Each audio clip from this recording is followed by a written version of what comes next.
Well, actually, Sean Parker, uh, who, if you've seen The Social Network, he's played by Justin Timberlake.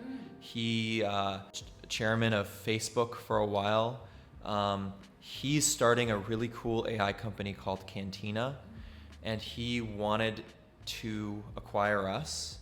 I think that, the one piece of advice I could give to folks that are trying to work with investors, and it's like dating a little bit, you want everybody to like you, and, people want to be liked, but you have to practice identifying whether or not the things that excite them are actually the things that excite you. And if those things overlap, then you will have a great connection and you can move forward. And if those things don't overlap, no amount of convincing is going to change anything.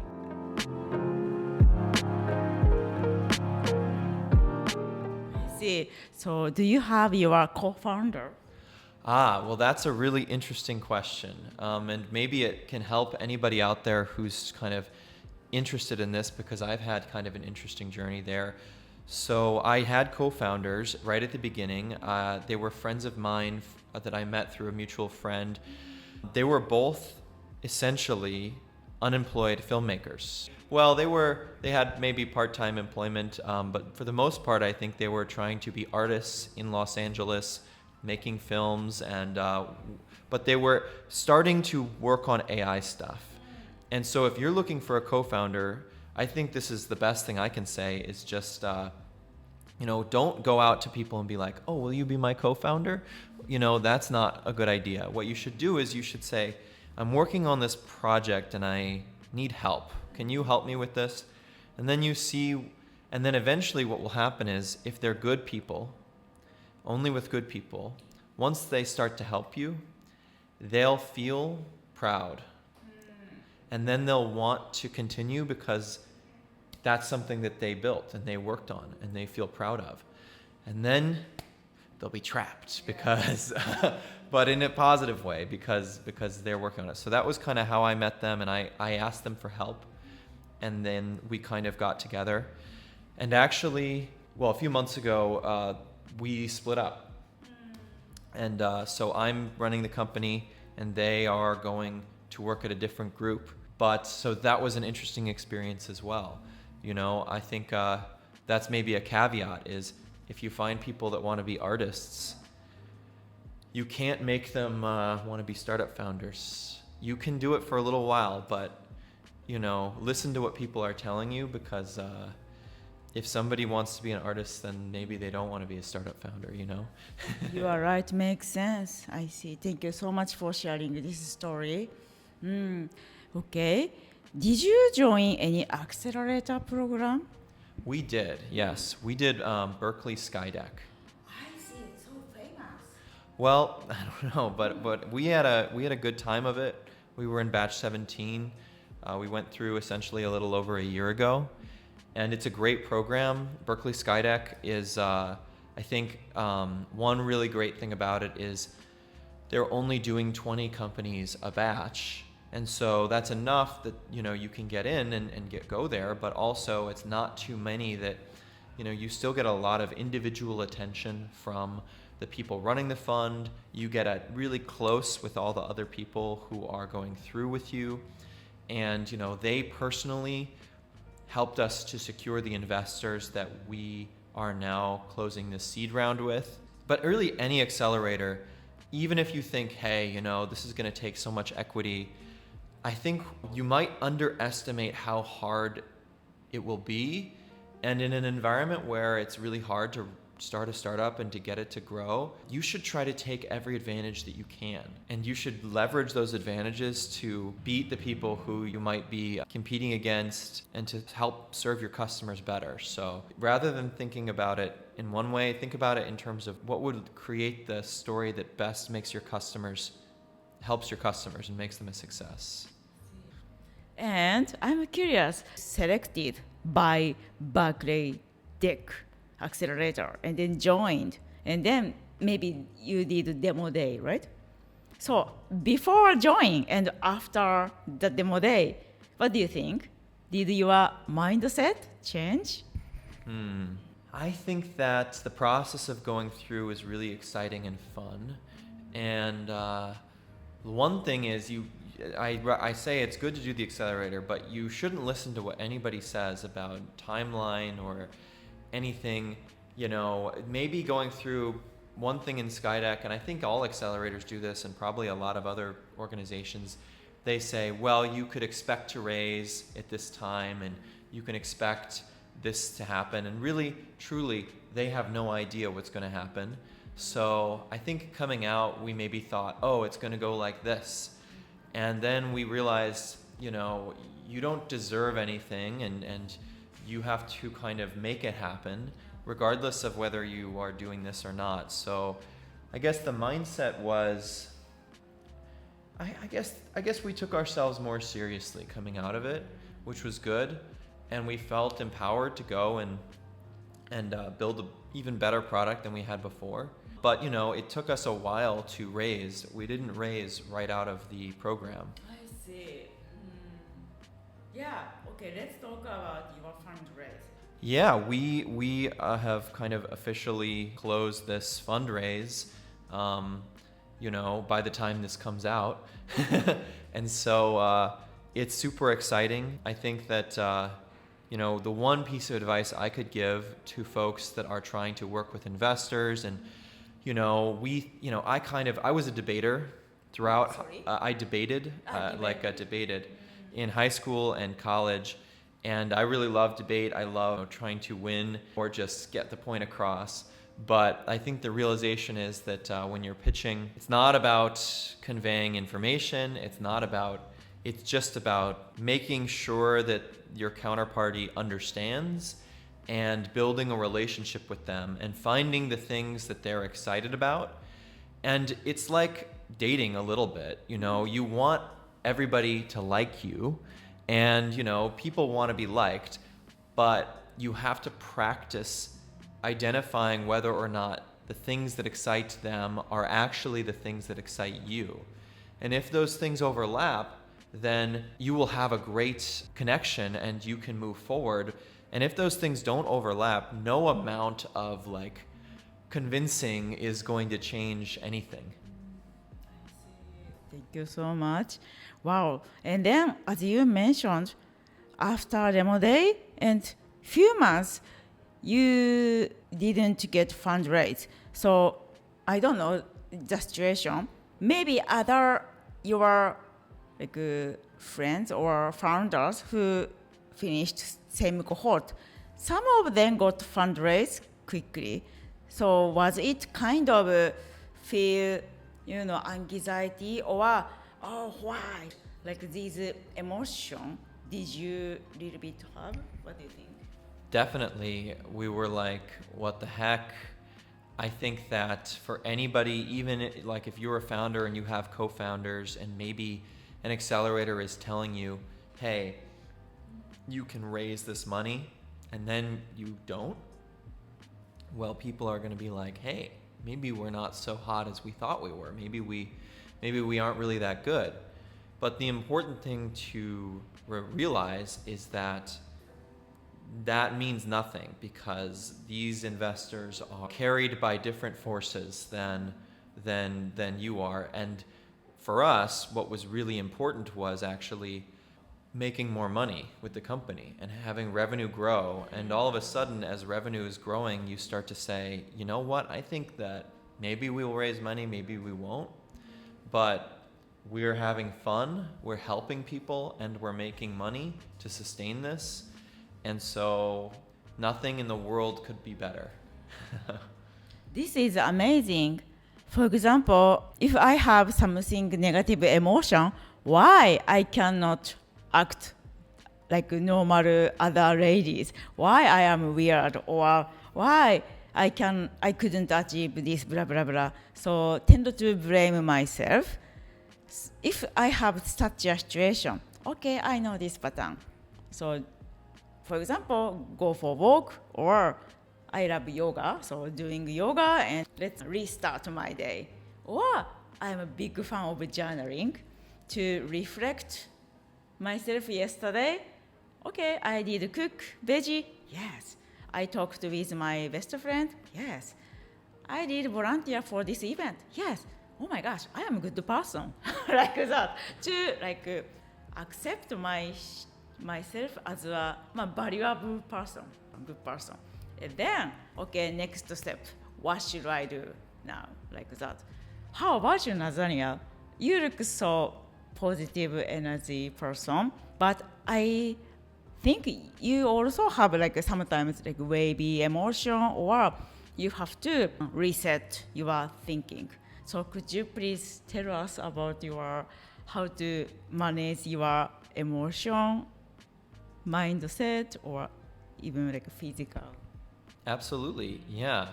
I have lots of ups and downs. I think that there's a narrative that you're supposed to just, when you're founding a company, you know, this is all you should do, and 24/7, and you know, what I think they get wrong about that is, it's like if you have to say it. So what's another way to say it? If you're having fun doing it 24/7, then you're doing it 24/7. But if you notice that you are not having fun for a while, you need to balance, and you should be exercising, you should be eating right, taking care of yourself, doing other things in the world, rock climbing, running, hiking, all of this stuff. And then you can come back and be excited again and be happy again. And maybe then, like for me, maybe one weekend a month, I'll end up, just because I'm excited, working all weekend. Just, oh wow, this is so cool. Look at how much I can do, and I feel so good. But only because I feel rested and exercise and all these other important things. Because that's the thing, I think, is people think, startups are all about being fast. I just have to push myself to go fast, fast, fast. But there's really not going to be an end. It's going to go on for years, and it's only going to start working when you least expect it sometimes. So if you are kind of not having a good time, then you might end up, the primary thing that these companies end is because people give up. So you really should be trying to not give up. And in order to do that, you need to make sure that every day you wake up and say, I wouldn't rather be doing anything else. This is so much fun. Make yourself smile. And when you're a small company, that maybe means working on stuff that's fun for you and exciting, and putting that in the hands of customers and being like, wow, look, they're using it.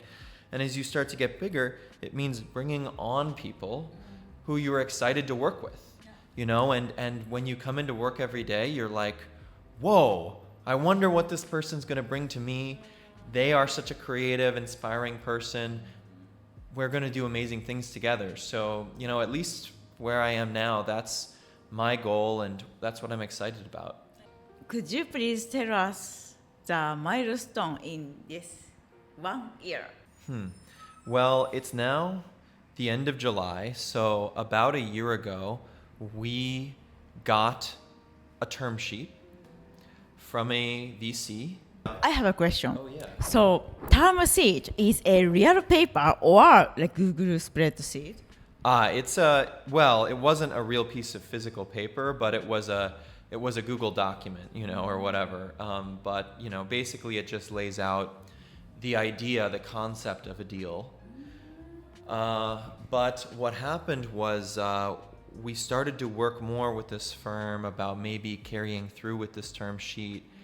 And we also started growing a lot just about a little over a year ago, even more than we ever had before. Really? And at the same time, kind of, maybe because we were just having fun with it, we were working with this VC, but we decided, in the end, it just was not a good fit with this VC, and we actually kind of parted ways, and that was a pretty tough thing to have happen, but we were also growing a lot. So the big milestones, I remember, so then fast forward to maybe November, we have like a huge growth month. We're growing like 40% in 1 month, Wow. And it's so exciting and fun. And the next big milestone is in January of this year. We have an offer to sell the company. Sell company? Yes. Wow. From what kind of a company? Well, actually, Sean Parker, who, if you've seen The Social Network, he's played by Justin Timberlake. He was, the chairman of Facebook for a while. He's starting a really cool AI company called Cantina, and he wanted to acquire us. I think primarily he cared about the team. The three co-founders, we had really worked hard, and we felt like, we were AI pioneers, And so that was the milestone in January. And after a lot of back and forth, I decided that I was having so much fun doing this that I wanted to keep doing this, You said no to Sean. Yes. I said no to Sean Parker. And in the end, after a lot of decision making and a lot of mutual understanding, as I mentioned, about like wanting to be more like an artist than a startup founder, my two co-founders actually went to go work for him anyway. Really? Okay. Like you guys were three. Yeah. And then 3 of 2 left and then joined Sean's company. Yes. This was in March, April, I probably April or May. I can't remember exactly. But so you were asked about milestones this year. So that was obviously a big shakeup. But then actually I was really worried about this because I thought, oh my goodness, well, we're trying to raise money. We've grown so much. I'm so excited about what we're doing. But, I thought, okay, well, but no, I think that people that we spoke with were inspired by my conviction to turn this deal down and to keep working on it. And so actually, after that happened, it was pretty quick for us to put together this round. And now we're closing this seed round. But, I think this just goes to show this was a really hard decision for me. And you really should think about what you want to do, because for me, I thought it would be such an honor. I would learn so much to work with Sean Parker and to work with this great team he's put together at Cantina. They're doing such cool stuff. But I kind of want to learn how to run, and I just love working with the customers so much. I love the product that we've built at Pickaxe. I really believe in the mission that we're trying to accomplish with helping these folks to kind of turn their non-scalable consulting businesses into scalable SaaS companies. I think that in the next year or two, so many people in America and around the world are going to turn their kind of consulting businesses into software businesses, and they're going to be scalable. And that's a completely new revolution of the software industry that we haven't even seen yet, and it's powered by AI. So because of that conviction, I think I'm really happy that I get to keep working on this every day, And I guess the final milestone is this fundraise is happening now. How about rest of 2025 is 6 months? Do you have any next milestone to launch something or doing an event or whatever? Well, yeah, we have revenue milestones, we have product milestones, things that we're super excited to put out with the product. We are trying to hire amazing people that want to have fun with me and with the team that we have now, just making people happy, putting out great product that it's easy to use and that teaches people as they're using it about AI, so that we can help to democratize that process and teach people about AI. Other milestones, we're going to see kind of how that process goes, but it's super exciting. Those are the big goals and dreams that I have. Thank you so much. Yeah, this year 2025 is super, as you mentioned, shaking, but now you are riding the wave. So exciting. Yeah. Yeah. And we are going to host an event in September or October, so keep an eye out. If you go to pickaxe.co, we are there and you'll sign up for an account. It's free to try, and then you'll get an email, especially if you're in the Bay Area. We're going to do an event in the Bay Area in September or October, and hopefully the first of many here. We're just excited to help. One thing I'll say is this: if you're listening to this and you want to talk to us, you're thinking about starting an AI company, maybe you can use Pickaxe to build an MVP. Maybe you don't know about AI. One thing that we do that I don't know if a lot of other companies do is you can send an email to us, info@pickaxeproject.com, or you can schedule a call, and we talk with customers all the time. We help people use the product. We think that the most exciting thing about AI is that we get to be the humans helping other humans learn how to use it together in a community. Feel free to jump on and talk to us. We'd love to talk to anybody who's excited about this. And also, if you want to talk with Nathaniel, maybe reaching out your LinkedIn is good. Yeah, I'm on LinkedIn. If you make an account, you'll get an email within a few days saying book a call. So give it a try. By the way, I have some kind of lightning question. Okay, let's do it. What is your fun fact? I've driven across the country 17 times. What?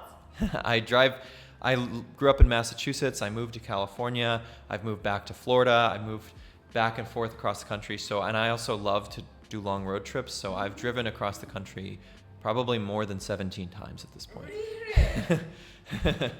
Wow, amazing. So you love long drive. I do. I like it. Yeah. I see. Thank you. So what is your superpower? I think probably the superpower is just talking to people and listening and combining that with the vision that I have. And, that's the skill that I pride myself on most is having my own vision and how that is shaped by customers. That's the skill I'm trying most to curate in myself. Like, I want to be a conduit for what folks need in this space, and that's the thing I'm most excited to get better at. I see. Thank you. Is this nature or nurture? What do you think? Well, I think everything is nurture. I'm not sure if you're talking about like genetic. I don't know how much is actually. I think everything is nurture. Well, now I think a big question is if it's your upbringing, or you could just decide today you want to do it. And I think anybody can just decide today that they want to start a company, but they're going to bring different things to it because of how they grew up, and that's exciting because it takes different types of people to succeed. Thank you so much. Okay, so if you can define the meaning of work, what you want to tell? The meaning of work. Well, in an ideal world, work is having fun building things that help people. What kind of a child are you? What kind of a child? Probably an argumentative child, I think. Probably not that easy to corral, and probably also lazy a little bit. But I was very curious about everything, so I was always wanting to learn, but I was never wanting to learn. If somebody wanted me to learn something, I wanted to learn something else as soon as. So that was my childhood.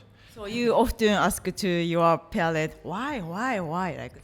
Exactly, yes. But then if they ever were like, well, we need to teach this, I was like, actually, no, I don't care about that anymore. I want to learn about this other thing. I see. Thank you. Okay, last question, Nathaniel. So you could choose live in New York or Massachusetts or maybe Hawaii. Why do you choose living in the Bay Area? Well, I have moved around a lot, but this is a place where the nexus of everything that's happening is happening, and you know, starting a software company especially is about being at the top of whatever it is you're doing. You don't want to be second or third because it's going to be an exponential drop off. And so I want to be here in the place where all those threads connect and where, you know, we can find the very best people and work with the very most amazing investors. And so to me, this is the place to be. Plus it's a wonderful area. It's a wonderful area. It's great. Which part do you like living in? Well, I live in the Mission. It's a little bit sunnier, which is nice. But the great thing is it's such a dense city. I have an electric skateboard, a boosted board, and you know, you can just jet around to everywhere you need to go. I don't even drive the car. I just grocery shopping, everything on the electric skateboard. Convenience. Yeah, I agree with you. it's very nice. Yeah, very San Francisco. Do you go to hiking? I do, and I do rock climbing. So that's very San Francisco. You know, that's what everybody does here, probably. I think see. you either rock climb or you play tennis. I think that there's not, you know, those are the two. And that's what I think. I don't know. Anyway, thank you so much for your precious time, Nathaniel. Yes, thanks so much for having me. It's great to talk to you, and I look forward to, you know, seeing all the great content you're going to put out. Yes, let's do it. Thank you. Bye bye. The 3 key takeaways from a conversation with Nathaniel, part 2. 1. Resilience over comparison. Fundraising takes your own pace. After demo day, Nathaniel watched other startups quickly close their rounds, but Pickaxe didn't. It was so frustrating and discouraging. He questioned whether the company was good enough, but instead of giving up, he focused on growth revenue, serving customers, and having fun again. When others rise faster, don't panic. Fundraising is not the race. It's a reflection of timing, traction, and fit. Nathaniel stayed focused, doubled down on value, and later closed the round with even stronger conviction. 2. Accelerators give you momentum, but not magic. Pickaxe gained investor connections, visibility, and energy, but they didn't raise funding. Right after demo day, what matters more was showing growth and traction over time. Accelerators are a launchpad, not a finish line. Don't assume things will just happen. Your journey and credibility are built after demo day. 3. Say no, what's good, so you can say yes to what's right. In January, Sean Parker offered to acquire Pickaxe. Nathaniel's co-founders joined Parker's new AI company. But Nathaniel said no. Why? He still loved what he was building and felt a deeper mission with Pickaxe. Even shiny offers from big names aren't always the right fit. Staying aligned with your long-term visions is more powerful than any exit. Okay, thank you so much for watching our episode today. We hope this conversation will help your future and career. If you like it, please subscribe us and give it a like. Okay, thank you so much. Bye bye. またね。チャオ。